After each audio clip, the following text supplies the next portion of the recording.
I found a will in my husband's files. Everything went to a woman I'd never met.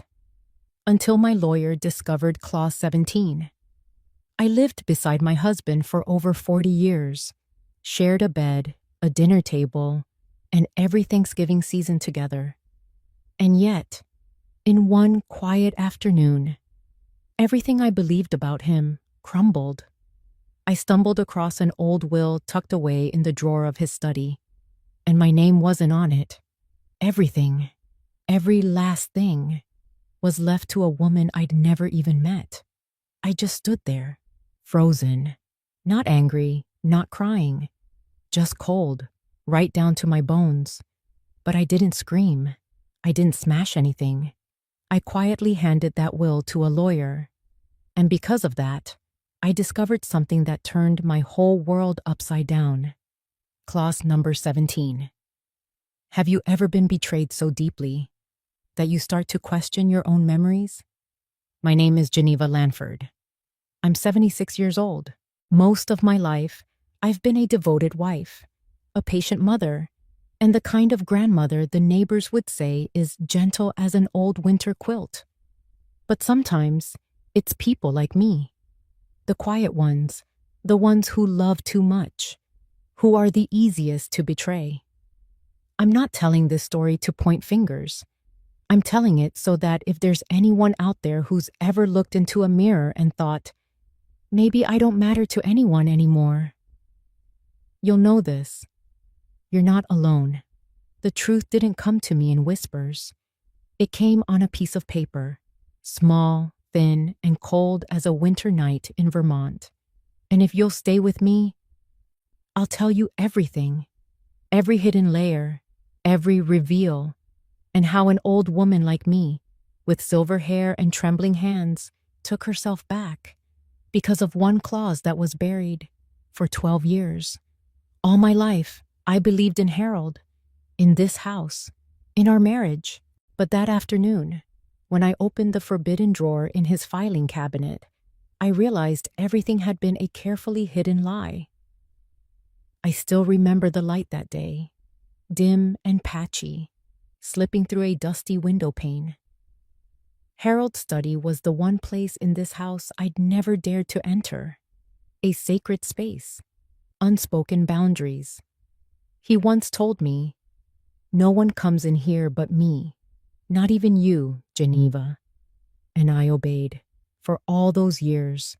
But now, the framed photos on the walls, the desk, so cold in its tidiness, and those quiet nights he never came to bed, they were all whispering to me, telling me it was time to open that door. Claire, my neighbor across the street, had come by that morning with an apple pie and a warm hug.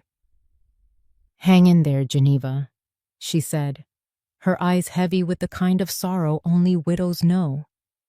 "You're stronger than you think." I smiled weakly, but said nothing. No one could understand what it feels like to pull back the curtains alone after 42 years, to wipe the fog off the mirror where he once shaved, to lie on one side of the bed that now feels like ice. The funeral was simple and dignified, just the way Harold would have wanted. Our daughter Jenna flew in from Boston. She stood beside me holding my hand. But I saw it, the restless flicker in her eyes each time she glanced at her phone. She didn't cry. She and Harold were never close. He was too rigid. She needed a father who could listen. And Harold never learned how. After the funeral, the wooden house felt emptier than ever. I spent the first 2 days folding towels, rinsing cups, packing away my mourning clothes. Every object echoed a memory. I turned on the old cassette radio, the one he used to listen to AM legal news each morning, just to hear the soft crackle of static. The scent of drip coffee seeped from the kitchen. The one familiar thing left among so much change. Then I walked into Harold's study. For the first time, without knocking, I ran my fingers along the bookshelf, pulled out the small Bible he always carried to major court hearings. Something slipped out from its spine, a tiny silver key. I stared at it, unmoving, like it might speak, like it might explain every cold night, every locked door, every time he left the room without looking back. There was only one lock in that room, beneath the walnut filing cabinet Harold had custom made when we first moved to Asheville. That cabinet had always been a silent border between us, a no man's land we never acknowledged. Now I stood before it, key trembling in my hand. I knelt, slid the key in, a soft click, like a ghost letting out a breath. The drawer creaked open, deep, dark. Inside were neat stacks of documents, sealed envelopes, legal files, organized with a precision that felt almost inhuman. That was Harold, orderly, controlled, a maze of secrets. I began pulling files. Some dated back to 1987, 1993, 2005. Then I saw it, a pale yellow envelope with faint red edges, in slanted fountain pen ink. Last will, confidential. I sat down right there on the floor, my heart thudding out of rhythm, my hands trembling. I had never seen Harold's will. He always said, "It's all handled with Mr. Meyer." Never let me see, never let me in. I hesitated for a second, then tore the seal. Inside was a thick set of pages, official, notarized, typed in crisp legalese. The very first line made my blood run cold. I, Harold L. Bradshaw, being of sound mind and body, do hereby declare this to be my final and only will. I scanned the sections. Real estate, the Asheville home, the summer cabin in Boone, shares in the law firm, bank accounts, all listed in detail. But the name of the beneficiary wasn't me, wasn't Jenna, wasn't anyone I'd ever heard of. Sole beneficiary, Darlene Grant. I read it again and again. Darlene Grant. The name cut like a blade, foreign, ominous. Harold never once mentioned her. In 42 years, I'd never known him to have a colleague, a friend, or a relative by that name. No Grants in the family, no mention in any conversation ever, and not a single word about me, the woman who stood by him for nearly half a century, who nursed him through his first stroke, who trimmed his toenails for 30 years, who gave up her evening music class to care for him through an entire winter of bed rest. No thank you. No final words. Just Darlene Grant. I set the will down. The room tilted. It felt like I'd opened a box sealed shut for 4 decades, and now the secrets inside were suffocating me. A part of me wanted to rip the paper, throw it into the fireplace, but another part, the one that had quietly doubted every late return, every hidden phone, every sharp look when I asked too much, was rising now and whispering, "It's time to find out." I don't know how long I sat there. The ceiling light was still dim, like Harold's eyes in the photo I'd placed by the hearth.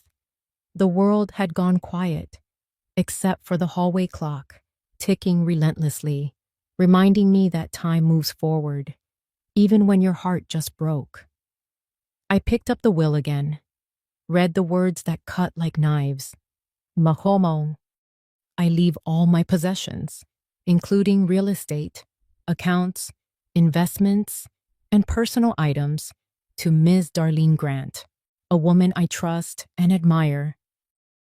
Admire? I was the one who spoon-fed him during rehab, who canceled vacations to stay by his side, who lived in the background so he could shine in courtrooms, and now some stranger was the one he trusted and admired. My knees gave out. I collapsed onto the cold wooden floor. The will slipped from my hand, landing among scattered papers. A strangled sob escaped. Not a cry, but the sound of something breaking. In that stillness, I heard Harold again. His voice, his lectures about principles, the clink of spoon against teacup, The way he tapped the spine of a book when he finished reading. I heard the silences. The ones I used to believe were peaceful love. Now I knew better. They were hiding something much bigger than I ever imagined. I don't know when my hand reached for the phone, but it did. I dialed without thinking. "Claire," my voice rasped, torn from my throat. I need you to come over."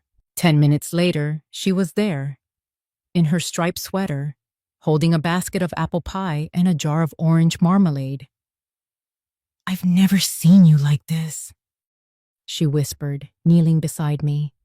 I said nothing, just handed her the papers. Claire skimmed through them, paused. "Darlene Grant?" she repeated. "Do you know who that is?" I shook my head. "But I will," I said. "I swear to you, I will find out. If this is the final gift Harold left me, then I'll unwrap it, all the way." I looked out the window. Night had fallen. The early winter wind rustled the pine trees. Their leaves whispered like voices from far away. Back then, I didn't know how much my life was about to change. All I knew was this: Darlene Grant took Harold's will, but she wouldn't take the truth. I couldn't sleep. For 3 nights straight, one name kept echoing in my mind: Darlene Grant. It wasn't just in the will. It was in every breath I took, in every quiet moment when I thought I'd finally found peace again. And strangest of all, I knew I'd seen her, at the funeral, standing off in the distance. No one familiar. She didn't say a word, but her eyes, they looked at me as if I was the one who had trespassed into her life. The house suddenly felt too big, too empty, too cold. The walls where our wedding photos used to hang, now just bare hooks in silent frames. I could hear the soft hiss of the fireplace, like Harold shifting in his sleep on a winter night. But it was just me now, with a cup of cold tea in hand, and a darkness creeping quietly into my chest. I sat in his old reading chair, the one he always used with the morning paper. Now it was just a lonely post, keeping vigil through sleepless nights. On the table, a stack of unopened letters, a half-flipped photo album, and the cassette player humming a Chopin piece Harold used to love. But none of it brought comfort anymore. I didn't cry. I just went quiet. Betrayal doesn't feel like pain. It feels like an invisible hand erasing you. Clean, precise, without a trace. I powered on Harold's old computer, for the first time since he died. Oddly, there was no password, as if, in death, the walls he built finally fell away. I opened his email. Each folder a world I never knew existed. Legal exchanges, work notes, none of it mattered. I searched for one word: Darlene. And there it was, a bank statement attached to an email from a private bank in Denver, dated 3 months ago. Recurring transfer, $3,000 per month to an account under the name D. Grant. With a note: personal arrangement, do not flag. My hands began to tremble, not because of the money, but the pattern. 3 months ago, 6 months, a year. The same, over and over. For 4 years, every month, Harold had been sending money to this woman, quietly, faithfully, while I was counting every water bill, every plumber's receipt, every prescription he forgot to pick up. I printed the statements, then stood up slowly. My head spun. It felt like falling, not from a roof, but from the fragile illusion of a lifetime. Each line on the page was a needle through a heart already worn thin with hope. I called Jenna. I needed her voice, someone to witness the storm unraveling inside me. It rang twice. Then voicemail. I called again. She picked up, rushed, car doors slamming in the background. "Mom, is everything okay? I'm about to board a flight." I gripped the receiver. "Jenna, I found a bank account your father's been transferring money to, monthly, for 4 years. The name is Darlene Grant. Silence, then a sigh. Mom, please don't do this. Dad loved you. Maybe she was a former assistant or someone he helped. You're imagining things. No, she's in the will. Everything's left to her. Not a single word for me. And now I've found proof. He's been paying her every month for years. Another sharper sigh. Mom, I know you're hurting, but he's gone. Digging up the past won't make you feel better. Sometimes, forgiveness is the only way forward. I froze. Forgiveness? For who? For a stranger who took everything I thought was sacred? I don't know, Mom. And neither do you. Please, don't let ghosts drag you down. Click. I sat there, numb. Ghosts dragging me down. Yes. But how do I rise? When I'm drowning in a graveyard of things never spoken. I needed a starting point. And I thought of Claire, the only neighbor still patient enough to sit through the unraveling of a widowed woman's mind. I thought that was buried back in '82. I poured more hot water into the teapot, hands shaking like they were in a winter storm. The scent of jasmine couldn't calm the tangle inside me. All morning, I'd rifled through every folder Harold left behind. Bank checks, printed emails, looking for any mention of that name. Darlene Grant. Then I found it. A worn, crumpled page inside an old tax file. A brief note. Recurring transfer. D. Grant, 1982 to 2021. Next to it, a faded account number, ink blurred by time. 40 years of monthly payments, a financial commitment that spanned nearly our entire marriage. I felt dizzy. Every time Harold said he was handling bank paperwork, Inepoan, had he been sending money to another woman? I picked up the phone again, my finger hovering over Jenna's name. Even knowing she wouldn't want to hear it, I needed something to tether me to reality. Dad would never hide something like this from you, Mom. He loved you. You're being paranoid, Jenna snapped as usual. But I found proof. Transfers to Darlene Grant, going all the way back to 1982. You sound like a crazy old woman, you know that? I don't want to hear any more of this. Click. I let the phone fall into my lap. The betrayal surged again. Not just from Harold, but now from my own daughter. That afternoon, I went to Harold's bank. The branch was bright with harsh fluorescent lights and the scent of floor cleaner. The young manager, hair pinned tight, gave me a look of polite discomfort.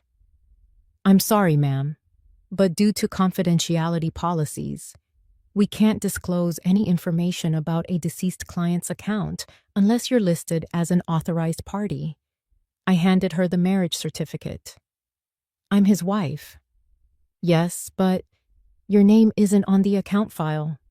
I'm truly sorry. I walked out of the bank like a ghost with no name, wife of 42 years. And yet, in the end, I had no right to know where he sent his money. That night, Claire came over with a small box of butter cookies and 2 cups of tea. She was the only one who kept knocking after the funeral. Never asked too much, just sat with me, like an anchor in a stormy sea. Myers still lives in the old district, right? She asked, slicing into the cookies. I looked up. Meyer? Harold's old lawyer. They used to share an office, didn't they? Wasn't he the one who drafted all Harold's legal stuff? I paused. Meyer, a name from a faraway time when Harold and I still argued about his late nights at the firm. He retired. All the better, Claire winked. Retired men are more likely to talk. Something in me stirred. Maybe I did need to sit down with Meyer. If anyone knew the truth about Darlene Grant, it had to be him. I met Meyer at the Copper Oak Cafe on a gray Tuesday morning. The wind was sharp, but I didn't feel the cold. I was burning from within, the questions gnawing at me since the night I found that drawer. The cafe was tucked beneath a wooden awning, stone walls, warm smells of cinnamon and roasted beans. We used to come here, Harold and I, after winter quartet concerts. Now I was here alone. Meyer was already seated near the window, light glinting off his wire-rimmed glasses. He looked older than I remembered, his hair ash white, his hands shaking slightly as he held his coffee, but his eyes were still sharp. When I sat down, he gave a silent nod, no smile. "You still drink the Ethiopia blend?" I asked, trying to smile. "Switch to Colombia," he said flatly. I didn't dance around it. I found the will. Everything was left to a woman named Darlene Grant. His eyes blinked once, then froze, a twitch in his jaw. He'd heard that name before. "I need you to tell me who she is." Meyer straightened, staring out the window. "I can't say much. You know that. Lawyers have obligations, even after death. I was his wife, 42 years of being kept in the dark. I don't need courtesy. I need the truth." He sighed. "I thought that was buried in 82. My heart pounded. "Buried what?" He shook his head, clasping his hands together. "All I can say is this. Harold once asked me to draft a special clause. Clause 17. Separate from the official will." Clause 17? Yes, but then he took the draft and never followed up. I never saw a final version, never knew what he filed. But if that name is in the will, then I fear Clause 17 is the key. I sat in silence. Outside, a crow landed on the balcony, cawing sharply, like a warning. My coffee had gone cold. "What was Clause 17? I whispered. "A secret account? Property? A child?" Meyer didn't answer. He stood up. And before leaving, he slid a folded paper across the table, one handwritten line. Clause 17. Draft copy, 1982. Storage box 9A, Law Archive. I tucked the note into my coat pocket, heart thudding. This wasn't about inheritance anymore. This was a maze of memories. And I had just found the first open door. I had climbed those wooden stairs countless times over our 42 years together, but not once had I gone all the way up to the attic. The little trapdoor behind the hallway bookshelf had always stayed shut, like a sealed gate through time. Harold used to say, "Just old junk and dust. You wouldn't like it up there." But there I was now, on a gray, blustery afternoon, standing beneath it with the attic hook in hand, pulling the small circle of rope that dangled from the ceiling. The door creaked open. A musty cloud of long-sleeping air greeted me like a weary sigh. I cleared my throat, stepped carefully up the brittle wooden stairs, crouching slightly as the ceiling sloped lower. The attic was silent, save for the wind whispering through the gaps in the wood and the steady beat of my heart. I didn't know what I was searching for, but ever since I met with Meyer, I couldn't stop thinking about that name, Darlene Grant, and the cold finality of Clause 17. What had Harold hidden? And why was I, the woman who shared his life, the last to know? My eyes scanned every old box, every mildewed book. In one corner, I saw a battered leather suitcase, and beside it, a dark wooden chest so caked in dust I had to wipe it twice to read the faded letters carved into the lid. HLH. Harold Lawrence Hayes. I dropped to my knees. My hands trembled as I unlatched the chest. The hinges groaned open. Inside, Harold's old wool coat from 1984, faded photo albums, an old tape recorder, and a thick envelope tied with a red ribbon, placed with eerie precision at the bottom. I picked it up. My heart pounded. The front read only, "Personal. Only if I'm gone." I sat still for a long time, Then, mustering the last of my courage, I untied the ribbon. Inside were handwritten pages, soft blue ink, each word deliberate. I knew that handwriting. It was Harold's. The first line, Last Will and Testament of Harold L. Hayes, written July 2nd, 1997. Not typed. Not the version filed with the courts. This was his original in his own hand, and it began differently. I, Harold L. Hayes, being of sound mind and under no duress, write these lines to clearly express my wishes upon my passing. I gripped the paper tightly.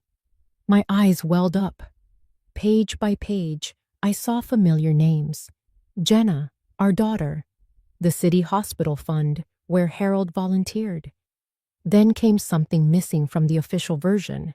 A title, underlined boldly, Clause 17. I swallowed. Beneath it, a paragraph began, but was torn off. The beginning remained. In the event of conflicting versions, I hereby affirm that any prior will shall be considered null, and all rightful ownership shall be directed to my rightful she. It stopped at we. Wife? I whispered. Rightful wife? The attic tilted.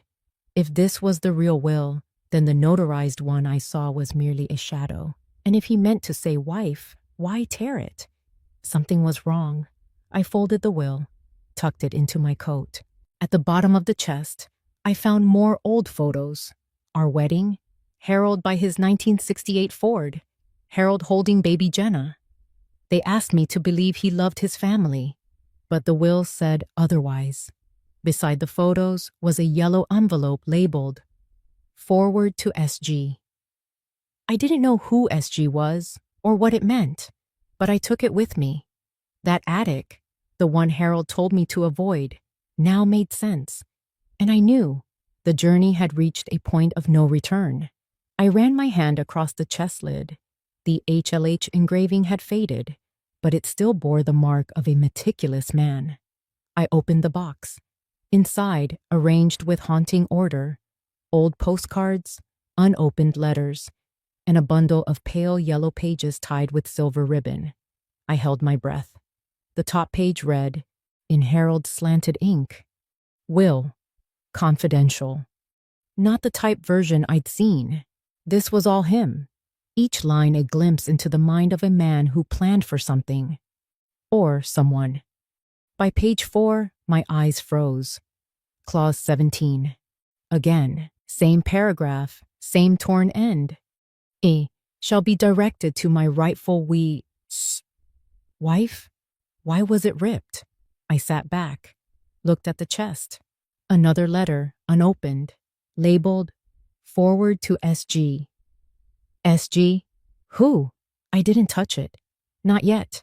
Instead, I packed everything into a fabric bag and went to see Meyer. I didn't call ahead. He lived in a small flat in North Grove. White walls, wood door, an old bell. I rang. Oh, I figured you might come back. Just didn't expect it so soon, Meyer said. Come in. We sat at his small tea table. He poured water, eyes on the bag. When he saw the handwriting, his face changed. Dear God, that's Harold's handwriting, he whispered. I thought he destroyed all this. He didn't, I said. And I think you remember Clause 17. Meyer nodded. I drafted an early version, but Harold insisted on handwriting the final one. I asked why he wouldn't notarize it. He laughed. If it's clear enough, it'll survive. He was wrong, I said coldly. It didn't survive. At least, not intact. I pointed to the tear. Meyer leaned in, reading the last visible words. Wife? Will? I asked. Wife, Meyer said quietly. He told me once, if I ever get fooled, Letty will know. Clause 17 will speak for me. And now no one can hear it, I said. Not quite, Meyer whispered. Samantha, my old assistant. I used to have her back up our drafts. If it's not erased, we might have it. I held my breath. The office is shut down, but I know who has the key. That night, I didn't drive home. I drove past the old red brick building, Hayes and Meyer, Estate Law. The sign was peeling, but the second-floor window still glowed faintly, like memory refusing to die. The next day, Meyer met me at a small cafe. He handed me a note. Walter Gelman, former building manager, lives at Red Oak Hill.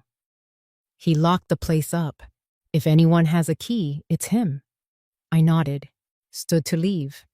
But Meyer placed a hand on mine.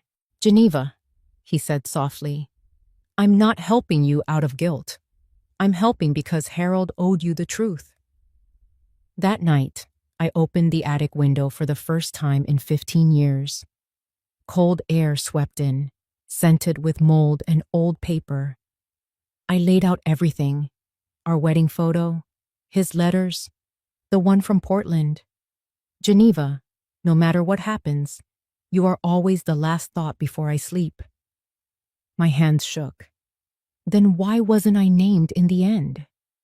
Inside the chest, I noticed 2 small screws beneath the lid. I fetched a screwdriver, a hidden compartment. Inside, a sealed board stamped in red. Do not open, unless needed. I turned it over. One last handwritten line. Geneva, if you're reading this, I probably failed to make it right. But there is still someone who can help. Samantha knows where to find the rest. I collapsed, not out of grief, but from clarity. Harold had known all along, and instead of facing me, he left me groping through the dark. My name, erased from every legal page. I called Meyer. We have to find Samantha, I said. Now, before Clause 17 disappears forever. I looked out the attic window. Rain had begun to fall. In my hand, the torn line still read, To my rightful we. It was never about the money. I never lived for money. I lived for the family I thought I belonged to. But maybe I was wrong. Now, there is no turning back. If Clause 17 is the key, I will open it. For me. And for 42 nameless years. I never needed justice returned to me. I needed to know who took it away in the first place. For the longest time, I believed I didn't need revenge, didn't need anyone to pay for what they called justice. But that morning, sitting alone with the full, uncut copy of Harold's will for the first time, I realized something mattered more than fairness. I needed to know who took it from me to begin with. Samantha, Meyer's former assistant, brought me to that answer. She called around 8 a.m., her voice calm but urgent, like she held something fragile and burning. I found the original file, she said. Not a printout, unedited. It has metadata, the signature date, and digital authentication. You should see it. I arrived at Meyer's old office wearing a silver-gray wool set. The building stood alone on a main street that felt colder than usual. Leaves scattered across the stone steps. Samantha unlocked the back entrance with her own key. Inside the empty office, only a dusty old laptop and a printer remained. She showed me the screen. There it was. The line I'd never seen. The words Harold had never spoken. Clause 17. In the event of undisclosed marital bond, my rightful wife shall inherit the primary estate. I stared at it. Not with anger, with confusion. Undisclosed marital bond? Rightful wife? Wasn't that me? I couldn't speak. Samantha gave me space.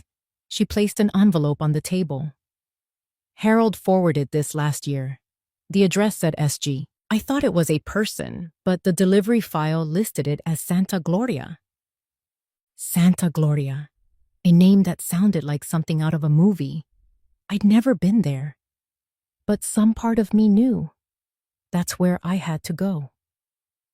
3 hours later, I drove down sun-dappled highways, autumn leaves swirling across the windshield, October wind slipping through my coat like fingers reminding me that I wasn't young anymore. But I had never felt more awake. The Santa Gloria retirement home sat tucked beneath pine-covered hills, with white brick walls and ivory shutters. A nurse led me to room 217, where Ms. Darlene Grant resided. I didn't know what I expected. A threat? A lover? A fraud? But no. When the door opened, I saw a frail woman by the window. Cropped silver hair. Shaking hands holding a tepid cup of tea. She looked up as I entered. That first glance. I'll never forget it. No hatred, no jealousy, just a sorrow frozen in place. "I'm Letty Hayes," I said, "legal wife of Harold Hayes, and I believe you're the one he left everything to." Darlene Grant didn't flinch. She set her cup down, nodded slowly. "We're the last ones left," she said. Those words, from a woman I had never met, cracked me in two. Half of me wanted every truth. Half didn't want to hear a word. She handed me an old photo, a young woman beside Harold when he wore his hair long and denim shirts, 1972. They stood before a tiny chapel. Neither smiled, but Harold's hand rested on her belly. I trembled. Darlene looked at me like she had just handed over the last artifact of a forgotten life. We were engaged that year, but I got pregnant, and Harold refused to claim the child. Said he wasn't ready. Then he vanished. I bit my lip. "Did you keep the baby?" Darlene shook her head. "No time. I lost it after 3 months. My mother never forgave me. Harold never came back." I don't know how long I sat in that small room, just that the light outside shifted from gold to silver, as if time itself hesitated to move forward. I never sued Harold, never demanded anything, never came looking. I disappeared, Darlene said, voice soft and distant like a dream. But he always knew where I was. Flowers came every April. Almond cake showed up each year, my favorite. Maybe that was his apology. Silent. I looked at her. For the first time, I understood what it meant to be half-loved, and what it meant to be the one loved in silence from afar. "Why now?" I asked, though I shouldn't have. "Why accept everything now?" Darlene laughed gently, a laugh that cracked like old wood. "I never wanted anything from him. Never knew about the will. Clause 17. Maybe it was for the child we lost. A way to apologize. A letter, 4 decades late." I lowered my head, the photo still in hand. The wedding dress in the image faded with dust, and inside me a void opened. Not because Harold loved someone else, but because he kept part of himself, a part of his past, and never let me see it. "Did he ever mention me?" I asked. Darlene shook her head. "No, but I knew he married you. I saw a magazine photo once. You were beside him. I just thought, at least one of us got chosen publicly." Chosen publicly. That phrase stayed with me all the way home. I drove through the tired autumn dusk, leaves sighing from the trees, my mind spiraling around the line. In the event of undisclosed marital bond, I reviewed the original will from Samantha again, this time reading every word. At the end, beneath clause 17, a handwritten note in Harold's familiar slant. "If she ever finds this, tell her I'm sorry for what I never said. H." I stared at the note. My eyes stayed dry, but my heart was stone. Harold never apologized while alive. To Darlene, he left a fortune, not for her, but for a child who never came to be. Clause 17, to me now, was no longer betrayal. It was a confession, a grave for a chapter I never knew I wasn't part of. I called Meyer, You said the clause leaves assets to an undisclosed legal wife, right? Yes. It holds legal weight, especially if there's proof of an intended or abandoned marriage, he replied. So, if they were once engaged, once expecting a child, the clause could apply? Exactly. I was quiet. Meyer asked carefully, Letty, you're not planning to sue, are you? I smiled faintly. No, I won't fight for inheritance. I just wanted the truth. And now that truth had a face, a voice, a hand trembling over a peppermint tea. Its name was Darlene Grant. I stayed in my study late that night. Harold's younger photo beside me. The will untouched on my desk. Every piece laid out like the end of a chess game. But one question still haunted me. Why did Harold do it? Why choose that moment to sign, to write Clause 17? I looked at the old envelope, the one I once tossed aside. It still read, Forward to SG. I used to think it was a person. Now I knew. Santa Gloria. The place where memory was buried. The place I found Darlene. But was there more? I wasn't sure. Only that what I uncovered was just the first mask peeled away.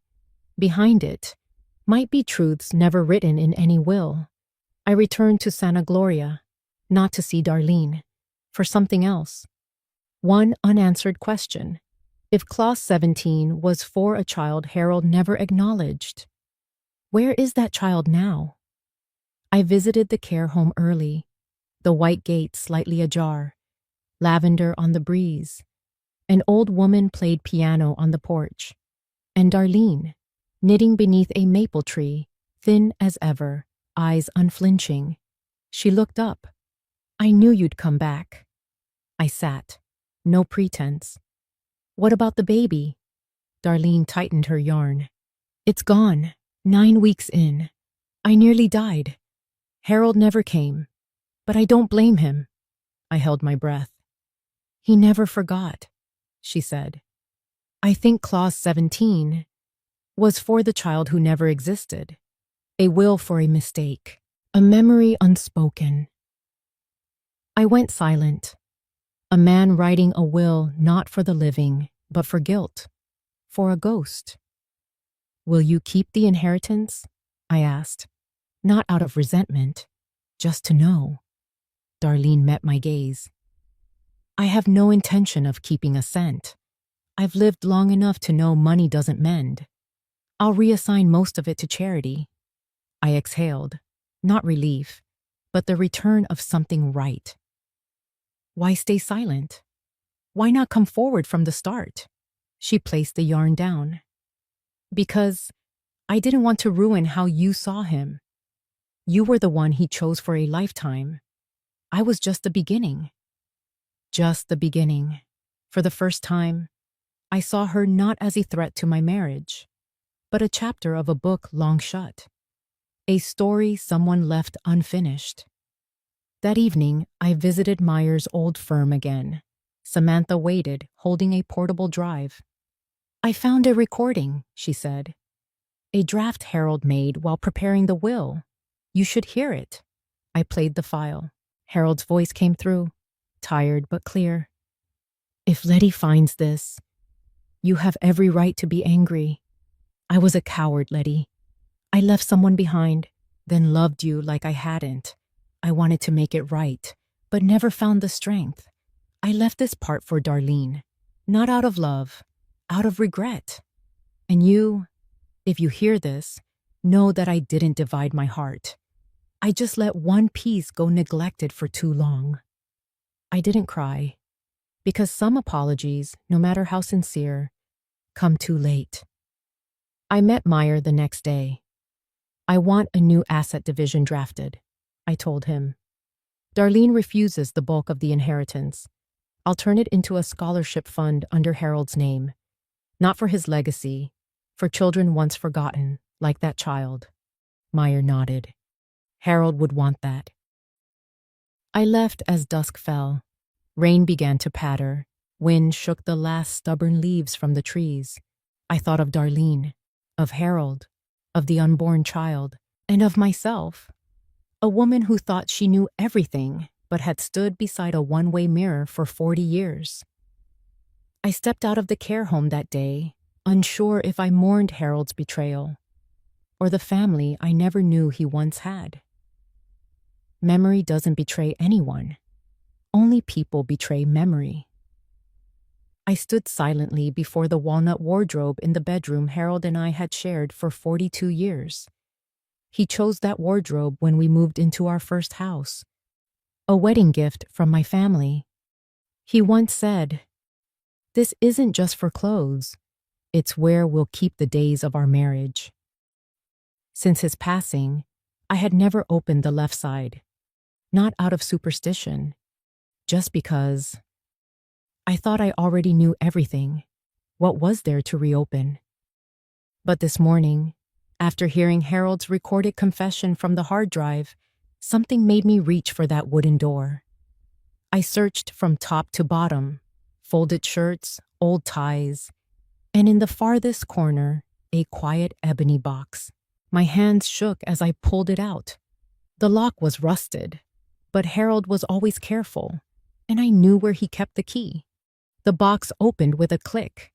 Inside were faded photographs, a black and white scan, an ultrasound, a pair of unused baby socks, and a bundle of yellowed pages tied with silver ribbon.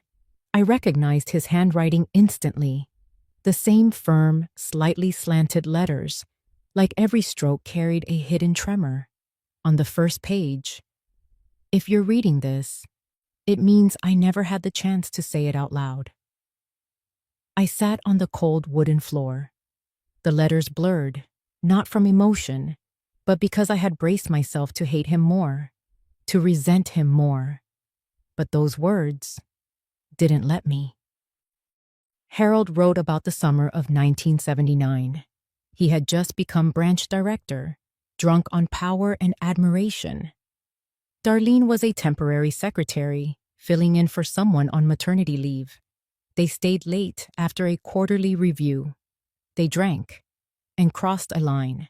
"I knew it was a mistake from the first second," he wrote. "Darlene never asked for anything.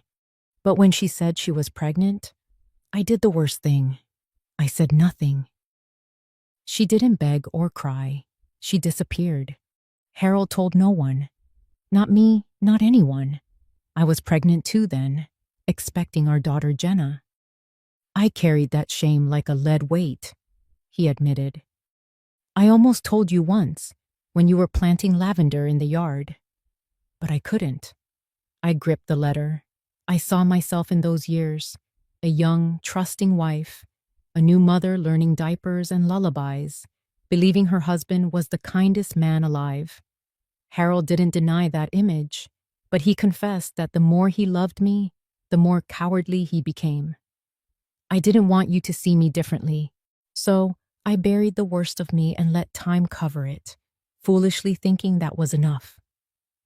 I reached the last page. Clause 17 was my way of making amends.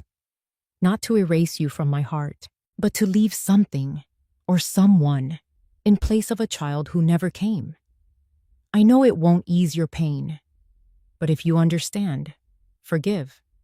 Not for me, for your own peace. I didn't cry. There were no tears left.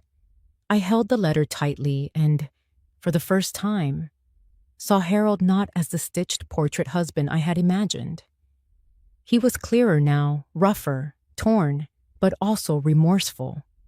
Someone who chose, in his own way, to leave one final act of decency. I left the box ajar on the floor. No reason to keep it locked anymore. That afternoon, I brought Harold's letter to the nursing home where Darlene stayed. No appointment. I didn't know if I was doing the right thing or just running from my own rage. On the drive, I imagined Darlene's younger face. Sharp, sad-lipped, eyes that knew too much. A nurse led me to the back garden. She sat between two rows of dahlias, staring into the distance. Not surprised to see me. No smile. just a small nod, like she'd known this moment would come. I didn't make small talk. I placed the envelope on the wooden table between us. "From Harold," I said. "Written for me. But I think you should read it." Darlene touched the envelope edge, hesitating before pulling out the wrinkled pages. Her hands trembled slightly, but her eyes stayed sharp. She read slowly, lips pressed tight. No sobs, no explanation. I looked at my own hands, unwilling to interpret her expression.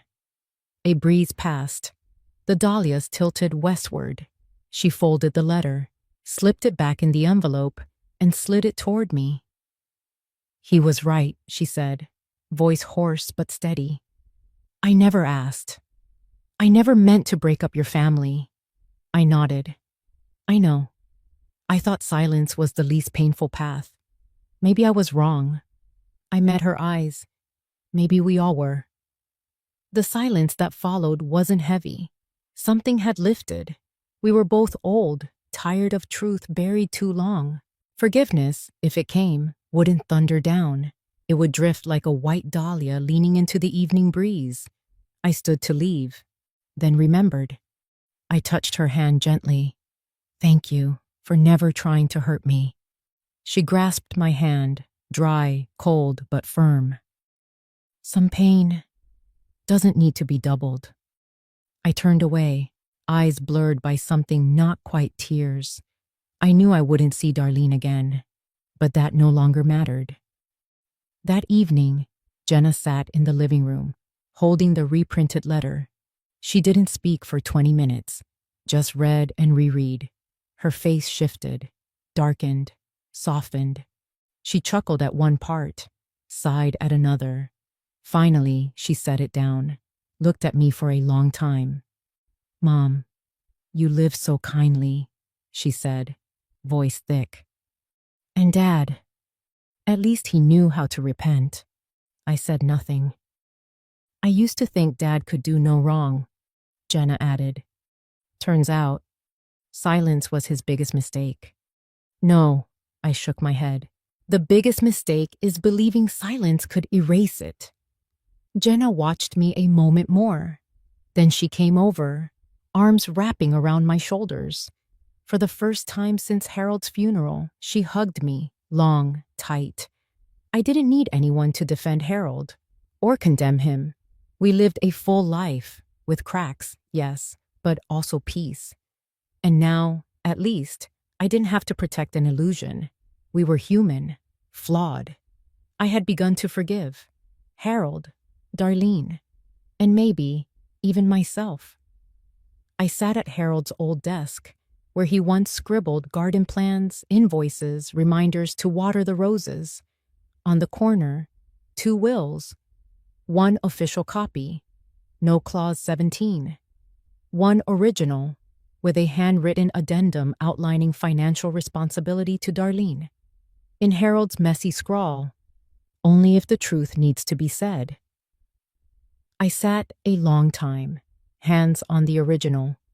My mind spun, not with rage, but emptiness.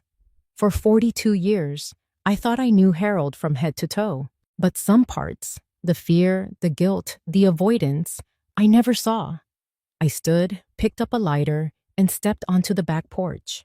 The air was calm, evening quiet. I placed the will without clause 17 onto the fire pit Harold once used for dry branches, lit it. Flames curled the printed lines, turning paper to ash. Ash rose into the wind. Some drifted to the rose garden, where Harold and I planted each spring. I watched them go, not sad, not weeping, just certain. What needed keeping wasn't in notarized seals or official signatures. It was the truth. And I had found it. I folded the original with clause 17 into a small locked box, the same one Harold once used for our keepsakes. I didn't tell Jenna. I didn't plan to submit it. If Harold lacked the courage in life, I would guard this part of him in death, as protection and farewell. The next day, Meyer called. "If you'd like, I can file the original with the court," he offered. Adjust property rights per Clause 17. I know, I replied. But I don't need it. He paused. You forgive him? I'm not sure, I said. But I don't want revenge. Not for me. Not for Jenna. Not even for Harold.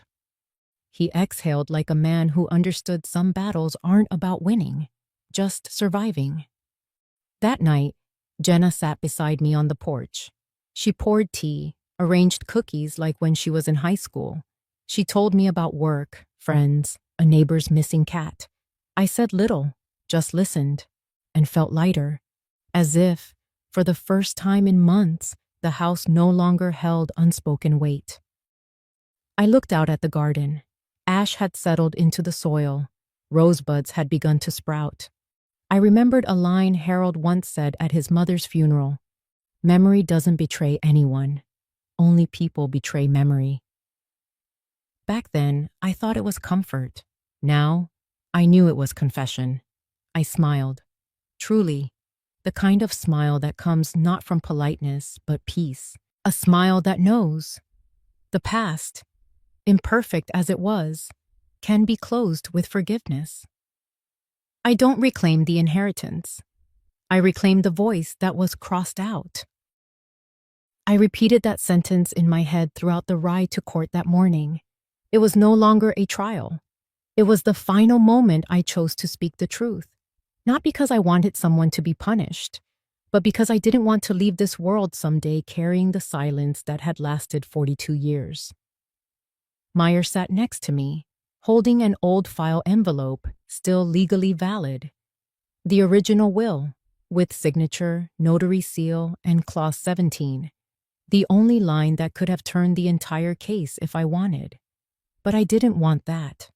The judge was an elderly woman with gray hair and a soft voice, as if she understood that what was happening today was no longer about material disputes. It was something else, deeper. Meyer presented everything, carefully, clearly, leaving nothing out. I could see Darlene sitting across the aisle. She wore an ashen dress, hands clasped, eyes never lifting once. Jenna sat beside me, not touching her phone, not interrupting, just silent. Finally, it was my turn to speak. I stood gently. I didn't look at the judge. I didn't look at Meyer. I only looked into myself, reflected through the window glass behind the courtroom. I'm not here to fight. I'm not here to erase anything. I only want to affirm one thing. I am not the one who was cast aside. I was his wife, the one who walked with Harold Hayes for 42 years. I paused, took a breath. But I also know I'm not the only one he wronged. I turned to Darlene, and for the first time, our eyes met, without avoidance. I will withdraw from the inheritance list. I want nothing born of silence or deceit. I keep the original will only to preserve the truth, not for legal value. And from tomorrow on, I will no longer be connected to any portion of this file. I sat down. Darlene cried, silently. Just 2 streams of tears running down cheeks wrinkled by years of unspoken loss. The hearing ended. There was no ruling because nothing was left to judge. People began to leave, but Darlene stood and walked toward me. Please, wait a moment. Her voice was thin and trembling. I nodded. If you don't hate me, if truly you don't, I want to use what I received to establish a scholarship fund, a fund for children, the ones the world never waited for.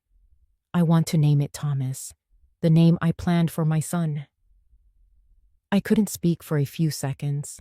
Then I nodded, lightly, very lightly, but enough for her to know. I wasn't angry. I had never been angry at her. We left the courthouse without goodbye. No one shook hands. But no one turned their backs either. Sometimes, forgiveness doesn't need to be spoken aloud. It only needs someone to stop and listen, and someone brave enough to speak a truth buried for half a lifetime. A few weeks later, Darlene and I met again in the small garden behind the nursing home. She had moved there the previous month, a small room with a window overlooking maple trees. No one explained why, but I knew she was tired, not from age, but from a loss that had never been named in 40 years. I brought a rare rose plant, its blooms creamy white with a blush of faded pink, like old paper. We had picked it together, naming it Claus, as a way to turn a clause that once hid the truth into a living memory. Darlene held the shovel. I held the root. The soil was dry, but the weather was mild. While working, I glimpsed her hands, old surgery scars, swollen joints from arthritis. But those hands still cradled the plant as if holding the child that never came. "Thank you," she said, rinsing her hands, drying them, and placing a bouquet on the windowsill. I smiled. "We are witnesses, not heirs."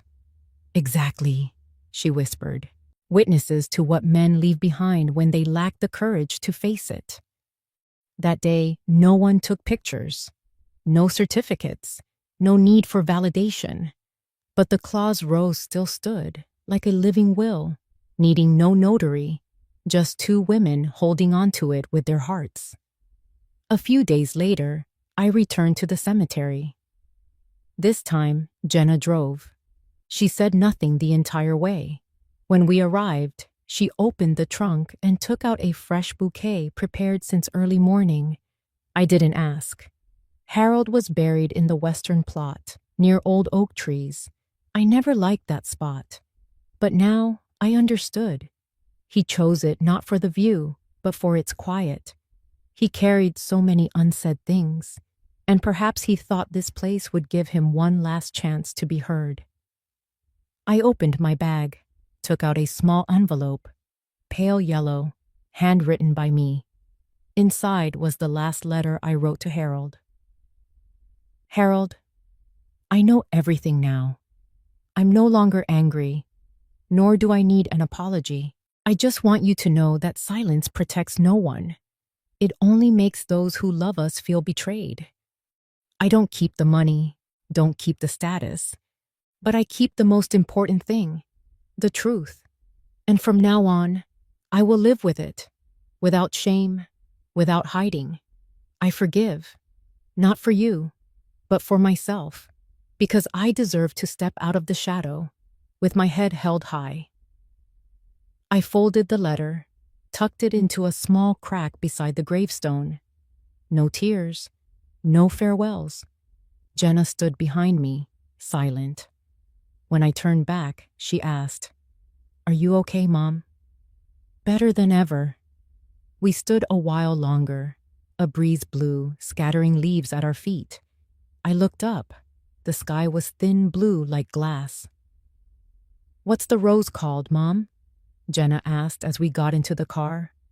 "Claus." She chuckled softly. "Fitting. I think it's a good way to end the story." I nodded. But deep down, I knew. No story truly ends if the storyteller is still alive. I will keep writing, not on legal forms or claims, but in every step, every story, every perspective I leave for those after me. As the car rolled away from the cemetery, I didn't look back. I didn't need to. I didn't reclaim the house, the inheritance, or my name in any will. But I brought back something more precious.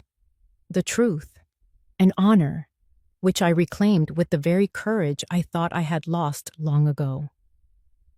There was a time when I believed that love meant silence, meant endurance, meant putting everyone else above myself. I called it sacrifice. I thought, as long as I loved enough, they would eventually understand and reciprocate. But then one day, I realized, love is not about turning yourself into a shadow. It's not about letting others decide your worth, or letting kindness become the reason you're overlooked. I lived too long in silence, thinking it was a virtue, but it turned out to be a slow erasure. And the most painful part was when people mistook that silence as agreement, as acceptance, even as uselessness. I don't need a will to prove I mattered. I don't need an inheritance to reclaim dignity. All I need is the right to tell my own story, to remind the world I lived, I loved, I lost, and I'm still standing here, whole. If you've ever been forgotten, ever been pushed aside, remember, silence is never an obligation, and self-respect is never something to ask permission for. Share this story to remind mothers, grandmothers, women like me. We don't need to be given a voice. We already have it. It's just time to use it.